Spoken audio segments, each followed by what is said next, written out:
মিঠামইনের হাওরে 14 কিলোমিটার ব্যাপী আলপনা আঁকা হয়েছে পহেলা বৈশাখকে কেন্দ্র করে বিশ্ব রেকর্ডের জন্য। কিন্তু এখানে কিন্তু মূল উদ্দেশ্য হচ্ছে মার্কেটিং। তিনটি কোম্পানি মিলে কাজটি করেছে, এই তিনটি কোম্পানির মার্কেটিং এখানে মূল উদ্দেশ্য। কিন্তু প্রক্ষান্তরে যেটি ঘটেছে, একটি কোম্পানি আসলে মার্কেটিং করে কিন্তু তাদের ব্র্যান্ডটাকে প্রমোট করার জন্য, ব্র্যান্ডটাকে মানুষকে জানানোর জন্য, সেই ব্র্যান্ডের সুনাম করানোর জন্য এই ধরনের প্রমোশন করে থাকে স্বাভাবিকত। কিন্তু হাওরে এই ধরনের রঙের কাজ করার কারণে হাওরে যে জীববৈচিত্র্যের ক্ষতি হবে, এর কারণে কিন্তু এখন তারা আরো তোপের মুখে পড়ছে, তাদের সমালোচনা হচ্ছে, আলোচনার চেয়ে সমালোচনা বেশি হচ্ছে।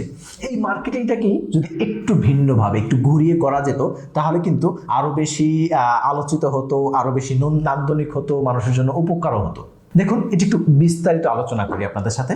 মিঠামইনে যে আলপনাটি আঁকা হয়েছে, এখানে প্রায় 10,000 লিটার রং ব্যবহার করা হয়েছে। 9,000-এর বেশি, প্রায় 10,000 লিটার রং এখানে ব্যবহার করা হয়েছে।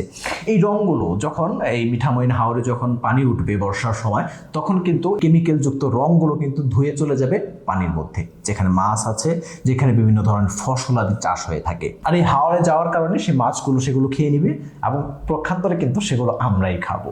মাছের যে ভিটামিন আছে সেটি কিন্তু নষ্ট হবে এই কেমিক্যালের কারণে। দেখুন, প্রক্ষান্তরে এই 10,000 লিটার রং দিয়ে যদি ভিন্ন একটা কাজ করা যেত, যেমন ধরুন ঢাকা শহরে যে লোকাল বাসগুলো আছে, সেই বাসগুলোর অধিকাংশই কিন্তু রংহীন, রং উঠে গেছে, ছালমাকড়া উঠে গেছে। সেই বাসগুলোকে যদি রং করা যেত, বা সেই বাসগুলোর যে কালার রয়েছে সেই কালারগুলো ঠিক রেখে যদি সেই কালার অনুযায়ী আলপনা করে দেওয়া যেত, সেখানেও কিন্তু এই তিনটি কোম্পানি তিনটা লোগো কিন্তু নিচের দিকে এঁকে দেওয়া যেত, লাগিয়ে দেওয়া যেত, যাতে করে তাদের প্রমোশন যে উদ্দেশ্যটা সেটা ঠিকই হতো। কিন্তু আরেকটা জিনিস হতো, সেটা হচ্ছে মানুষ খুশি হতো, মানুষ উপকৃত হতো, সেটা নিয়েও আলোচনা হতো।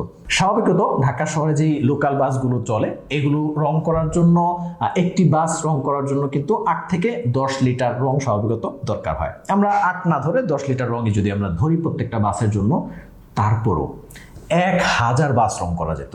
1,000 বাস যদি রঙিন হয়ে যেত, আলপনায় রেঙে যেত, তাহলে যেটি হতো, এই 1,000 বাস ঢাকা শহরে রঙিন ভাবে চলতো, আলপনায় এঁকে যেত, এবং সেখানেও কিন্তু একটু দীর্ঘ সময় পর্যন্ত ব্র্যান্ডগুলোর নাম থেকে যেত, ব্র্যান্ডগুলো দেখা যেত। এবং অবশ্যই এতগুলো বাস একসাথে রং হওয়ার কারণে সবার মুখে মুখে চর্চিত হতো। এখন যেমন নিউজ হয়েছে, তখনও নিউজ হতো। কিন্তু যেটি হতো আসলে, সেটি হচ্ছে এখন যে সমালোচনাটা হচ্ছে সেটা হতো না। সর্বসাকুল্যে ধর্ম বর্ণ নির্বিশেষে কিন্তু সেটা পছন্দ করতো। কিন্তু এখন কি হয়েছে, যারা বিশেষ করে একটু ধর্মকে মেনে চলেন, ইসলামকে মেনে চলেন, তারা কিন্তু এই যে কাজটা হয়েছে সেটাকে এমনি পছন্দ করছেন না। এখন যেহেতু জীববৈচিত্র্যের জন্য হুমকি স্বরূপ হয়ে পড়েছে, এখন কিন্তু মানুষ আরো বেশি পছন্দ করছে না, আরো বেশি সমালোচনা হচ্ছে। তো বিভিন্ন কোম্পানির বিভিন্ন সময় আমরা দেখেছি, দেশ বিদেশের অনেক কোম্পানি এই ধরনের ছোটখাটো মার্কেটিংয়ে সামান্য ভুল করার কারণে কিন্তু সেটা অনেক বড় ক্ষতির কারণ হয়ে দাঁড়িয়েছে। অনেক সময় সেই ধরনের কোম্পানিকে আমরা বয়কট করতে পর্যন্ত মানুষকে দেখেছি।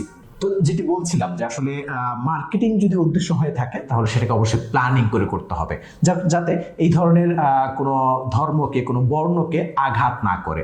তাহলে কিন্তু সেই মার্কেটিংটা আসলে ধোপে টিকবে না। একটু মনে রাখতে হবে, যারা আসলে আমরা কোম্পানি নিয়ে কাজ করছি, যারা আমরা মার্কেটিং নিয়ে কাজ করব, আমাদের প্রমোশন নিয়ে কাজ করব, তাদের এই দিকগুলো অবশ্যই খেয়াল রাখা উচিত। এটি আসলে একটি নমুনা ছিল, একটা আলোচনা ছিল, এই সাময়িক সময়কে আসলে কেন্দ্র করে আপনাদেরকে বোঝানোর চেষ্টা করলাম। এই ধরনের নানা বিষয় নিয়ে আলোচনা করবার চেষ্টা করবো ইনশাআল্লাহ। সেই আলোচনায় আমাদের সাথে থাকতে কিন্তু যেটি করতে হবে, চ্যানেলটিকে সাবস্ক্রাইব করে রাখতে হবে বা পেজটিকে লাইক করে রাখতে হবে।